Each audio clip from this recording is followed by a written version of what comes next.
মানিক ভাই আপনি ওর উপর অনেক রাগ হয়েছেন, একটু আদর করে দেন। না না, সে তো রাজাকারের বাচ্চা। আপনার কোনো অধিকার নেই আমাকে রাজাকারের সন্তান বলার। আমি একটা মুক্তিযোদ্ধা পরিবারের সন্তান। আপনি আমার সাথে আপনার কোনো অধিকার নেই আমাকে রাজাকারের বাচ্চা বলার। 100 ভাগ আছে। আমি একটা মুক্তিযোদ্ধা পরিবারের সন্তান। আপনি রাজাকারের কথা বলেছেন। আপনি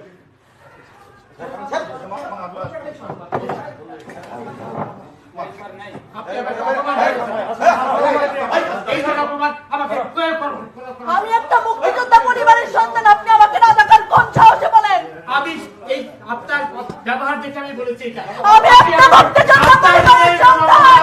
এই বন্ধু আমি একটা মুক্তিযোদ্ধা পরিবারের সন্তান। আপনি রাজাকারের সন্তান। আপনি যেভাবে আমাকে অপমান করলেন, আমাকে এই ধরনের অপমান করার ক্ষমতা সাহস কেউ কোনোদিন পায়নি।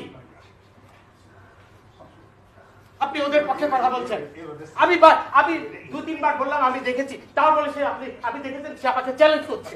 কত বড় সাহস তার! আমার কথা বলে আবার আপনি উপস্থাপনা শেষে এটা বলতে পারেন। তোমাদের পয়সা দিয়ে দেবো। আচ্ছা ঠিক আছে। ও পয়সা আমি দেবো, আমার ভাই বোন দেবে, আমি দেবো। আমরা আমাদের পয়সার কোনো প্রয়োজন নেই, ঠিক আছে? আপনি যদি সেফটি মানে ফালতু লোক 2 টাকা একজন ফালতু লোক। আমি এই দেশে এত কষ্ট করে এসেছি কি বাংলাদেশে ফেরত দেওয়ার জন্য? জি না জি না। জানেন না। আচ্ছা ঠিক আছে। আপনার বাড়ি কোথায়? বাড়ি মুন্সিগঞ্জ। মুন্সিগঞ্জ। নাম জিজ্ঞেস করেন নাকি? আমার নাম? আমার নাম বিচারপতি শামসুদ্দিন চৌধুরী মানিক। বিচারপতি শামসুদ্দিন মানিক। মানিক কে? হাইকোর্টের। যিনি কয়েকদিন আগে একটা উপস্থাপনা করছো। চ্যানেল আইছি। সেই মানিক কে? চ্যানেল কে? হ্যাঁ হ্যাঁ। সেই মানিক নাম হলো বিচারপতি মানিক, বাড়ি মুন্সিগঞ্জ। আপনার পিতার নাম? পিতার নাম মরহুম আব্দুল হাকিম চৌধুরী। আব্দুল হাকিম চৌধুরী। গুড। জি। আপনি এই যে পালাইতেছেন কেন বলেন? ভয়ে পালাইতেছি। কার বইয়ে? আর প্রশাসনের ভয়ে। প্রশাসনের বইয়ে?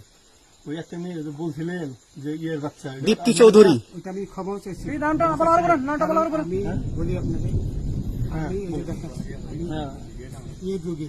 কিসের? আমি তো অত রুগী নেই, মিডিয়াতে তো খুব সুন্দর। আচ্ছা আচ্ছা শোনেন একটু স্লো। আপনার কাছে এই মুহূর্তে এরা যখন ধরছে আমাদের প্রতিনিধি কি কি ছিল সাথে?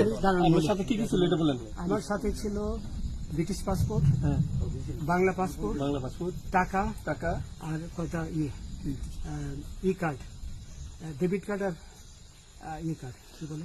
আমার ভিডিও করতে। আচ্ছা কালকে যে টাকাগুলো ছিল, আজকে কোনো টাকা ছিল সাথে? আজকে ছিল না, আজকে যে কত 2 বাংলাগুলা। হ্যাঁ 40,000 40 টাকা আজকে আজকে। হ্যাঁ আজকে যেটা কয় টাকা ছিল? বেকানি এই বেকানি ওই বেকানি এই বেকানি 40,000 টাকা ছিল। কালকে যে দুজন টাকা নিছে ওদের কাছে কত টাকা ছিল? এই দামান আমরা নিচে ধরেন 60-70 মতো 60-70 লাখ। আচ্ছা 60-70 লাখ। আচ্ছা করে নিয়ে গেছে, নিয়ে গেছে। করে নিয়ে গেছে। নৌকালাও সাথে নিয়ে নিছে? হ্যাঁ। নৌকালা এবং ওই লোক দুইজন সাথে একসাথে নিছে? না ওই 2 ছোকরা নিয়েছে। নৌকালা কেউ আছে? হ্যাঁ রাজু। না কেউ ছিল না। আচ্ছা 60-70 লাখ। হ্যাঁ ওনাদের ফোন নাম্বার আছে আপনার কাছে? জানা দিছে? কিছু নাই, আমার ফোন নাম্বার সব নিয়ে গেছে। আমরা তো বিচারপতি কাউন্টার দিবেন না, সত্য কথাটা বলেন। আপনি কত টাকা কন্ট্যাক্টে আসছেন? আমি 15,000 টাকা ওদের বলছিলাম, ওইটা আমি দিছি। কিন্তু পরে এই 2 ছেলে আমার মাইরা ধইরা সব টাকা নিয়ে গেছে। এই মাইকটা কোন জায়গায় মারছে ভাইয়া? বর্ডারে আনিয়ে মারছে না না, ভিতরে, তারের ভিতরে, ইন্ডিয়ার ভিতরে? ইন্ডিয়ার ভিতরে। আমরা তো ইয়ের নামে আমাদের বাংলাদেশের অনেকের নামে আপনি অনেক অন্যায় করছেন, জুলুম করছেন, এটা সঠিক? আমি জুলুম করি নাই, আমি আপনি- বিচারপতি আচ্ছা এগুলো আইন আইন আইন প্রক্রিয়ায় চলবে, এগুলো আমরা কিছু কথা বলতে পারি না। চলেন ভাই, বিচারপতি হিসাবে যেগুলো রায় বরাবর দিছি। আচ্ছা বাকি যা জিজ্ঞাসা করার আমাদের ঊর্ধ্বতন জিজ্ঞাসা করবে, আমরা যাই এখন। রসিদ